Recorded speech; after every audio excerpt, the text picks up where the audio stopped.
Alors, peut-être pour sortir, on va parler de l'actualité autour du football camerounais que vous suivez également. Et que j'aime pas trop. Ouais, même si vous dites que ça n'aide pas, que ça distrait.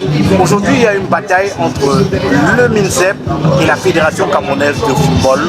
Bataille des textes pour certaines personnes, bataille de personnes pour d'autres. D'après vous, que se passe-t-il réellement? La distraction du peuple camerounais. Pourquoi la distraction? L'opium du peuple camerounais, c'est le football. Vous savez, la partie la plus dangereuse de l'être humain, c'est le cerveau. Le cerveau, quand on lui imprime quelque chose, les habitudes qui ont la peau dure, on ne peut pas vous décoincer de cela. Je m'explique. De M. Aïdjo à M. Biya aujourd'hui, et comme d'ailleurs dans tous les pays du monde, le football est utilisé pour pouvoir asseoir des dominations. Le peuple camerounais aujourd'hui souffre amèrement. Et les souffrances sont atroces aujourd'hui. Qu'est-ce qu'on fait? On organise la CAN, on vous dit, bon d'accord, allez vous amuser, c'est la réjouissance. Et on vous dit que tout va bien, le pays va bien. Et voilà. Qu'est-ce qu'on fait? On dit, bon d'accord, pour qu'on puisse mieux tenir ce peuple camerounais, on va se servir du football. Bon, Samuel Eto'o, c'est la légende du football camerounais. Bon, il faut se battre pour qu'il puisse prendre l'Africa Foot, parce qu'on se servira de son image comme levier pour pouvoir effectivement au mieux distraire les Camerounais. Et qu'est-ce qu'on fait sous Samuel Eto'o? Il faut multiplier les révoltes. Parce qu'il faut, c'est-à-dire qu'il ne se passera pas une semaine sans qu'il y ait un problème entre l'Africa Foot ou une autre institution, ou des Camerounais autres. Parce qu'il faudrait bien évidemment ramener le peuple à ça. J'ai même lu quelque part récemment un certain Cyril Tolo du ministère des Sports qui aurait dit que les Lions indomptables restent, je vais le paraphraser, hein, la chose la plus importante pour les Camerounais, c'est qu'ils fédèrent encore les Camerounais. Je dis, mais il est malade en fait. Ce qui se fédère les Camerounais, mon frère, toi et moi, c'est notre souveraineté. C'est la souveraineté du Cameroun, c'est notre patrie. Ce qui devrait et qui n'est pas. Le football n'a rien à foutre dans une souveraineté, mon frère.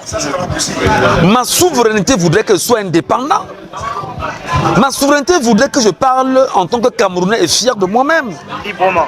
Ma souveraineté voudrait que, bien évidemment, je dis que moi, État du Cameroun, je protège mes acquis. Ma souveraineté voudrait que l'on dise que lorsque je suis journaliste camerounais, je suis dans l'unicité de la défense et je dois me rassurer que mon frère que tu es, que ma soeur qu'elle est, que mon compatriote de l'extrême nord, du sud, je ne sais d'où, au Cameroun. Mon compatriote est désormais protégé, donc il faut l'utiliser. Ah, on n'en a rien à foutre, on n'en a rien à foutre, c'est du grand pipeau. C'est vraiment du pipeau, c'est la distraction. Je vous ai dit, c'est des gens qui n'ont qu'une logique, c'est distraire les Camerounais, ok? C'est distraire les Camerounais, c'est tout. Et vous revenez sur l'élément, moi je vais vous dire. Sur cet élément, c'est simple. Il faudrait balancer un thème générique qui va distraire les Camerounais pendant 2 ou 3 jours. En quoi est-ce que c'est un problème? Je dis, mais le mec qui le dit ça était malade en réalité. Non seulement il est malade, justement, il sait ce que ça doit faire comme effet. Et il sait que... Effectivement. Et il sait que nous sommes dans un peuple qui n'est pas outillé du point de vue instruction. Alors qu'est-ce qu'il faut donc faire? Il faut donc multiplier de pareilles conneries pour distraire les Camerounais. Maintenant je reviens au football. FECA Foot, MINSEP. Aujourd'hui ce qui se passe honnêtement entre les deux est simple. C'est 2 entités du RDPC qui font semblant de se déchirer parce qu'il faut distraire suffisamment les Camerounais. C'est un semblant. Okay. C'est mon avis, hein. Même si aujourd'hui, ce matin, on a eu une affaire, enfin ces jours-ci, on a eu une affaire de... Voilà, on a chassé le coach, machin, etc. C'est des gens qui se mettent ensemble pour vous distraire, c'est tout. C'est tout. C'est tout. Qu'est-ce que ça vous rapporte? Le football n'a jamais développé un pays au monde.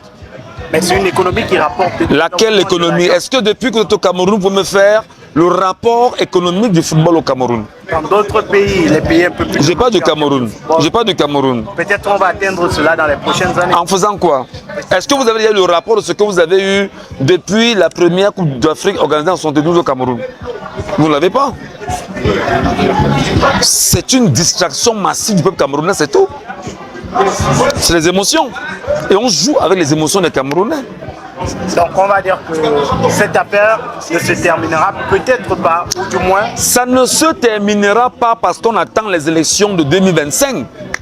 Le RDPC veut gagner, veut se servir du football pour pouvoir battre campagne en 2025. C'est la réalité. Le RDPC veut se servir du football pour battre campagne en 2025. Maintenant, le Camerounais, nous les chiens de garde, nous disons Camerounais, ne suivez pas cette voie de la distraction. Allez vous inscrire massivement sur les listes électorales. Parce qu'en réalité, quand vous aurez destitué ceux qui vous font souffrir depuis 42 ans, vous déciderez de votre avenir et vous direz, je donne ma chance à un dirigeant qui pourra comprendre ce dont j'ai besoin. Cher monsieur, je vais vous dire une chose. Le Cameroun n'a jamais subventionné le carburant. Je parle d'un indique que là, il me regarde depuis. Le Cameroun n'a jamais subventionné le carburant. Ok? Parce que sur le marché mondial, le carburant coûte 225 francs. Alors, admettons que le Cameroun aime d'ailleurs acheter le carburant à 225 francs, le transport et tout ce qui passe avec les douanes, machin. On nous vendrait le carburant à 840 francs quand même.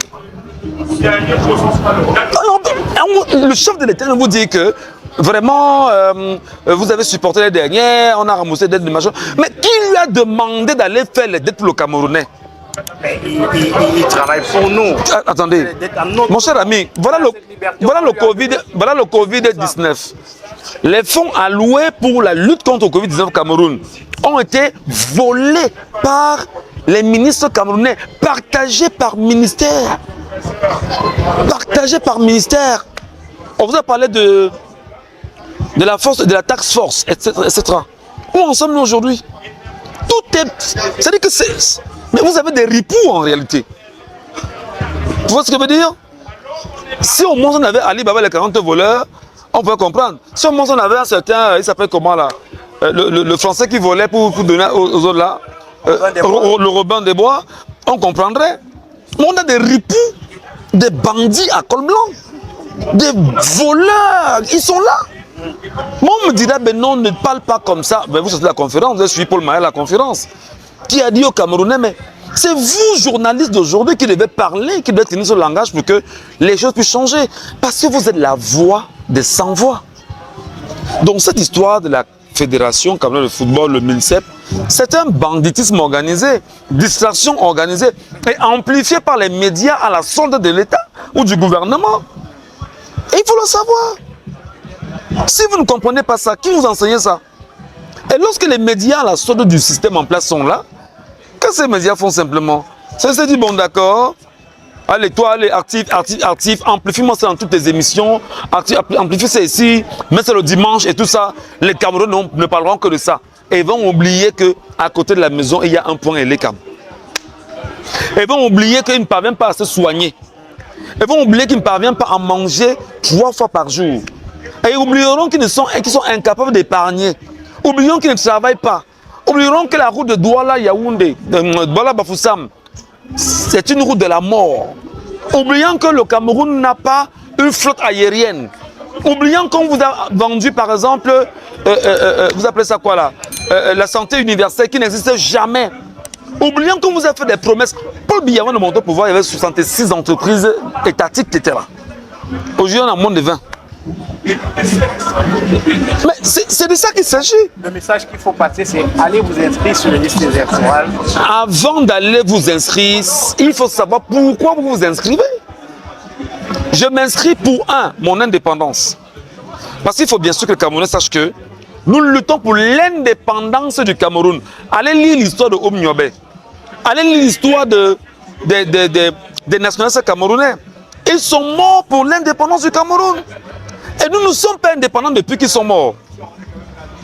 Ceux qui sont aux affaires ne sont pas ceux qui doivent avoir le pouvoir.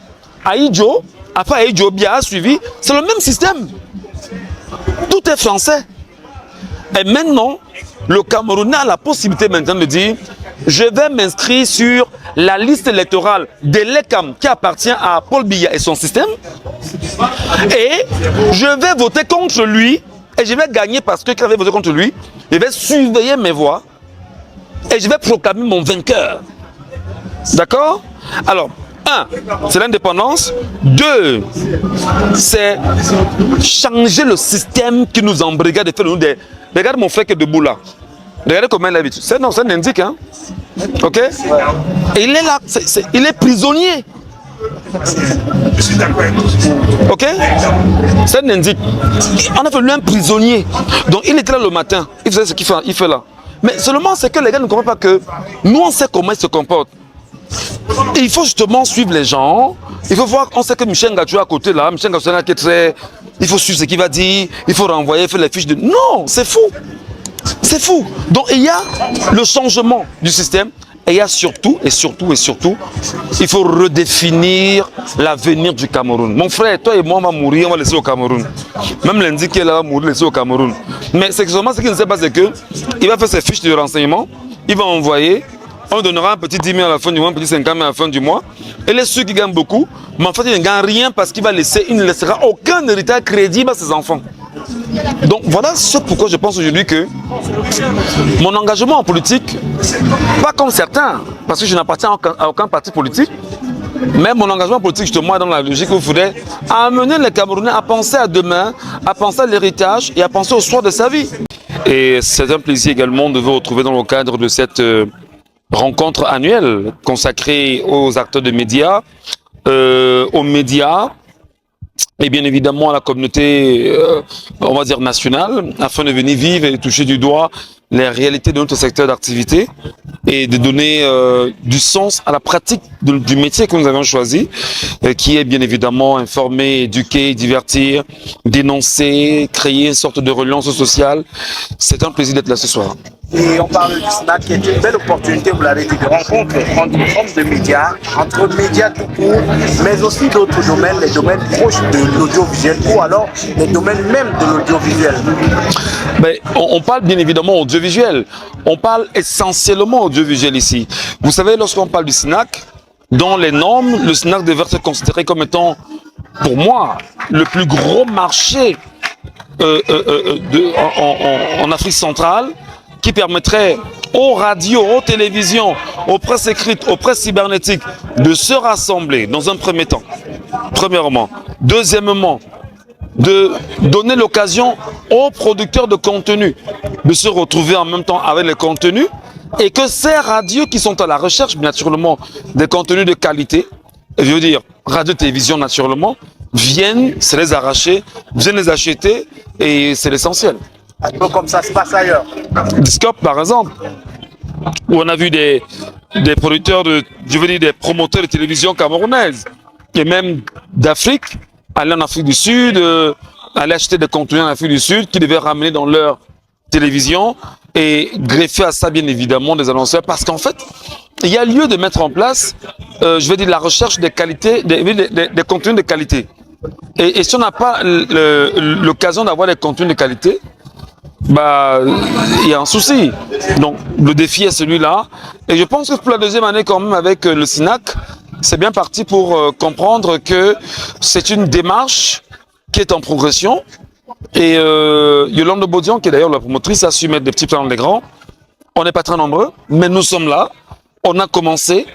On croit au projet. Il est beau. Il est grand. La dimension est formidable. Les débats, les conférences, tout ce qui se vit au quotidien. On croit que le Cameroun finalement finira dans les jours à venir, dans les mois à venir, par devenir le hub même de la communication en Afrique centrale, même en Afrique francophone aujourd'hui. Et c'est l'occasion d'inviter tous ces hommes de médias, tous ces médias qui traînent encore le pas, de nous rejoindre ici. Parce que nous sommes là jusqu'au 31 mai. Voilà. Merci Michel Ngatou. Merci mon frère. Merci à tous d'avoir regardé ce contenu. N'hésitez surtout pas à donner vos propres avis en commentaire, partagez avec vos proches, parce que, comme Michel Ngatou l'a dit, c'est pour le changement, c'est pour l'indépendance de la souveraineté de notre pays. À très bientôt.